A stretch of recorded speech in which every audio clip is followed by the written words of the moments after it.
Mega family ఇంట సంబరాలు అంబరాన్ని అంటిన రోజు జనవరి 31వ తారీఖున ఉపాసన పండంటి కవల పిల్లలకి తల్లైంది. ఒక కొడుకు ఒక కూతురు పుట్టారు. మొత్తానికి ఉపాసన రామ్ చరణ్లు ముగ్గురు పిల్లలకి తల్లిదండ్రులు. ఈ వార్త ఎంత పెద్ద సెన్సేషన్ ని క్రియేట్ చేస్తూ వచ్చిందో, ఆ తర్వాత ఎన్నో రకరకాల విషయాలు వివిధ రకాల సోషల్ మీడియాల ద్వారా వెలుగులోకి వచ్చి వైరల్ అవుతూనే ఉన్నాయి. మరి ఈ రోజు ఈ వీడియోలో మనం మాట్లాడుకోబోయేది, అలా తన కోడలు పండంటి మనవడిని మనవరాల్ని తనకివ్వడంతో ఆనందంతో ఉబ్బితబ్బిబ్బైపోయిన సురేఖ కొణిదెల గారు ఏం చేశారో తెలిస్తే మనందరం ఆశ్చర్యపోవలసిందే. ఇక ఆ వివరాల్లోకి వెళ్ళినట్లయితే, సురేఖ కొణిదెల మరియు ఉపాసనాలు వీళ్ళిద్దరి గురించి ఎంత మాట్లాడుకున్నా తక్కువే. ఇద్దరు అత్తాకోడళ్ళు అని అనడం కంటే తల్లి కూతురులాగా ఉంటాము అని వివిధ రకాల సందర్భాల్లో ఎవరికి వారు ఒకరి మీద ఒకరికి ఉన్న అభిమానాన్ని గౌరవాన్ని వ్యక్తపరుచుకున్న వాళ్లే. పైగా ఉపాసన కూడా తన అత్తగారిని అత్తమ్మ అని పిలవడం మాత్రమే కాదు, ఆమె మీద ఉన్న గౌరవం ప్రేమ అభిమానంతో తన అత్తమ్మ చేతి వంట రుచులు ఎంత అద్భుతంగా ఉంటాయో, అవి కేవలం ఇంటికి మాత్రమే కాదు అందరికీ పరిచయం అవ్వాలి అని అత్తమ్మలో ఉన్న టాలెంట్ని బయటికి తీస్తూ అత్తమ్మాస్ కిచెన్ అంటూ ఒక వెబ్సైట్ని స్టార్ట్ చేసి ఆమె చేతి వంటలని క్లౌడ్ కిచెన్ ద్వారా అందరికీ పరిచయం చేస్తూ వచ్చింది.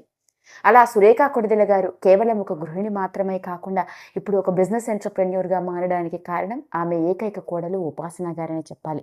ఇక అత్తమ్మాస్ కిచెన్‌లోకి సంబంధించిన విషయాలు కూడా ఉపాసన ఎప్పటికప్పుడు పోస్ట్ చేస్తూ ఉండడం, ఇక సురేఖ గారు ఉపాసన మధ్యలో ఉండే క్యూట్ మూమెంట్స్ కూడా సోషల్ మీడియాలో వైరల్ అయ్యాయి. అలాంటి తన ముద్దుల కోడలి చేత ఆవిడ దగ్గరుండి ఎన్నో రకాల పూజలు, నోములు, వ్రతాలు చేయిస్తూ ఉంటారు. తన కోడలు రెండవసారి కడుపుతో ఉందని తెలుసుకొని సురేఖ కొణిదెల గారు ఉపాసన గారి చేత దగ్గరుండి నోములు చేయించారట.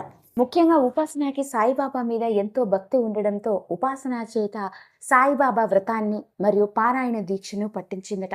అలా ఉపాసన గారు కూడా తన సోషల్ మీడియాని వేదికగా చేసుకుని షిరిడి సాయిబాబా మీద తనకి ఎంతో భక్తి నమ్మకం ఉందని, తాను ఇలా సాయిబాబా వ్రతం చేసిన తర్వాత ఎన్నో జరిగాయని, ఎన్నో అద్భుతాలే తాను చూశాను అంటూ ఆవిడ కూడా చెప్పుకొచ్చిన వైనం.